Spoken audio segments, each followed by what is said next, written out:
Bonjour Abdoulaye Fane. Bonjour. Abdoulaye Fane, vous êtes le président de l'Union nationale des parents d'élèves et d'étudiants du Sénégal. Comment appréciez-vous le prix de l'enseignant décerné hier à l'enseignant Bara Mbengue? Comment appréciez-vous cette distinction? Bon, déjà dire que nous en sommes à la 3e édition. Et nous avions eu la chance en tant que président de l'UNAPES d'être membre du jury depuis 2018. Oui. Également, il y a eu peut-être un répit parce que vous vous rappelez, avec la Covid, il fallait arrêter. Alors, on en est à la 3e édition. Et il y a M. Bara Mbengue qui a été primé comme lauréat du Grand Prix du chef de l'État.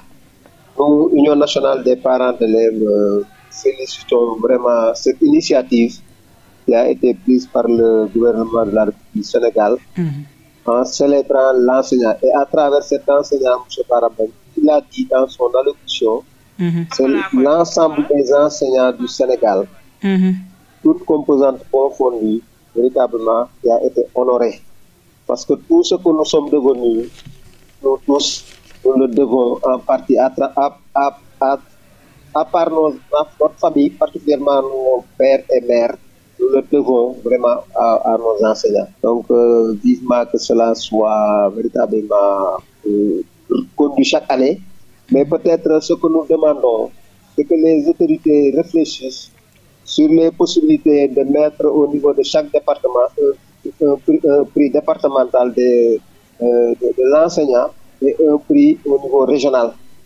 Parce que je suis sûr qu'il y a certains qui font beaucoup d'efforts au niveau de nos départements, de communautés, de collectivités territoriales et qui devaient être primés au niveau de leur zone respective où ils enseignent. Voilà. D'accord. Vous êtes membre du jury. Est-ce que vous pouvez nous parler un peu des critères de sélection pour arriver à distinguer vraiment l'enseignant? Voilà, c'est un processus quand même très long. Et il faut le dire vraiment très démocratique. Parce que c'est à partir de l'école, de la cellule de base, qui trouve être l'école. Et quand je parle de l'école, c'est l'école élémentaire, préscolaire, le moyen secondaire, lycée et CM. Et c'est à partir de là-bas que le meilleur enseignant de l'établissement est distingué. Et chemin faisant, avec l'aval de l'IF, il y a un certain nombre d'enseignants qui, après avoir été primés au niveau des établissements, se retrouvent au niveau du département. Et il y a un comité départemental. Au même titre que le jury national, il y a un jury départemental qui prend les meilleurs enseignants, qui les envoie au niveau régional. Et après, c'est le niveau régional. Tous les dossiers sont déposés au niveau régional. Et le comité régional qui est présidé par le gouverneur, et bien sûr avec les inspecteurs d'académie et les IF, et toutes les composantes du système éducatif à travers les parents, élèves, et même le privé, parce que les gens semblent oublier que les écoles privées aussi sont prises en compte, de même que la formation professionnelle.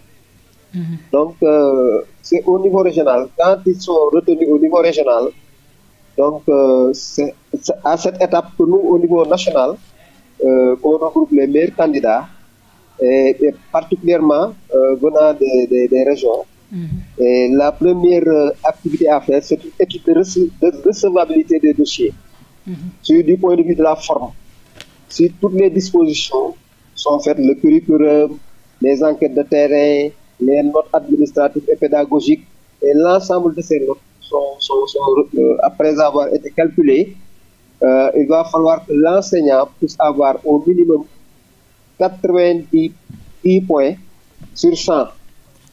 Donc, si vous vous rappelez, il y a 2 ans, on n'avait pas eu cette note. C'est pourquoi on n'a pas eu à organiser, à délivrer un lauréat il y a 2 ans.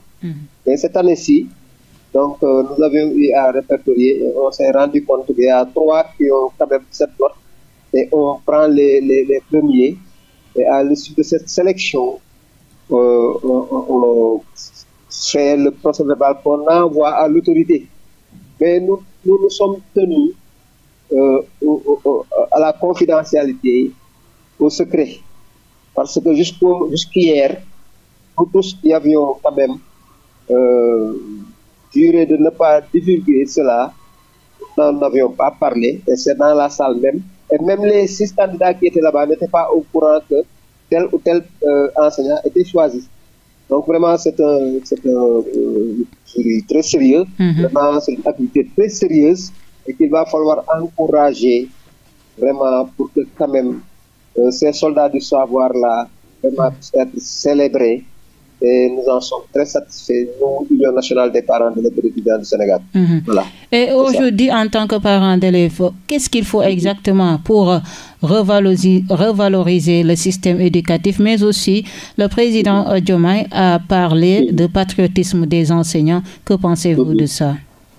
Bon, patriotisme, d'accord, mais quand même aussi, comme nous le disons souvent, enseigner c'est un sacerdoce. Celui qui envisage vraiment de devenir riche, je crois qu'il pourrait choisir une autre profession que celle d'enseignant. Mais quand même, il y a la reconnaissance. Je crois que la satisfaction du devoir accompli est vraiment la satisfaction d'avoir vu un parmi vos élèves qui peut-être est devenu président de la République, chef d'entreprise, premier ministre et même imam. Donc, je crois que rien que cela, ça n'a pas de prix. Cependant, quand même, il y a des mesures d'accompagnement. Nous venons de vivre en 2022, le 26 février 2022, les salaires ont été véritablement bien relevés. Donc, je crois que déjà, c'est une étape qui permet véritablement quand même de permettre à l'enseignant de vivre vraiment en commodité, dans de très bonnes conditions, pour pouvoir véritablement faire ces enseignements apprentissages et que les grèves là, véritablement sempiternelles, puissent vraiment se finir pour que quand même nos enfants là puissent, comme nous avions été formés, il y avait moins de grèves, ces élèves là ne sont pas victimes des situations dont ils ne sont pas responsables. Voilà. D'accord. Et aujourd'hui, si on parlait, Abdoulaye Fane, du rôle de l'enseignant dans l'éducation de l'enfant. Voilà. Bon, son rôle n'est pas seulement de donner des enseignements apprentissages dans les établissements. Et comme nous avions eu à voir le parcours du lauréat Barabeng, mais voilà quelqu'un qui va même au niveau des familles pour s'enquérir de la situation sociale de l'élève. Il y a eu des témoignages des parents qui ont même pleuré parce qu'ils ont constaté que Chombeng les accompagnait, leurs enfants. Donc il y a aussi les rapports avec la communauté, l'environnement dans lequel tu évolues.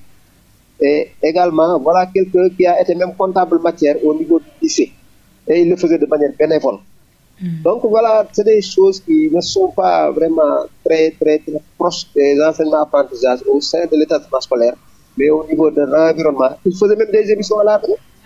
Donc voilà, c'est des critères qui véritablement permettent quand même de pouvoir déceler le meilleur. C'est son rôle. Et même les cours de renforcement qu'il faisait, il les faisait gratuitement. Donc chaque matin, à 7 h du matin, il était dans sa classe. De sorte que même sa femme se disait vraiment qu'est-ce qu'il fallait faire à l'école à partir de 7 h. Donc c'est un enseignant modèle. Et le rôle qu'il doit jouer au niveau de la communauté, c'est vraiment en dehors des enseignements apprentissages qu'il fait au niveau de l'établissement, qu'il prenne en compte la communauté éducative qui tourne autour de lui. Voilà. Merci beaucoup Abdoulaye Fane d'avoir répondu à nos questions. Abdoulaye, je rappelle que vous êtes le président de l'Union nationale des parents d'élèves et d'étudiants du Sénégal, c'est ça? Merci.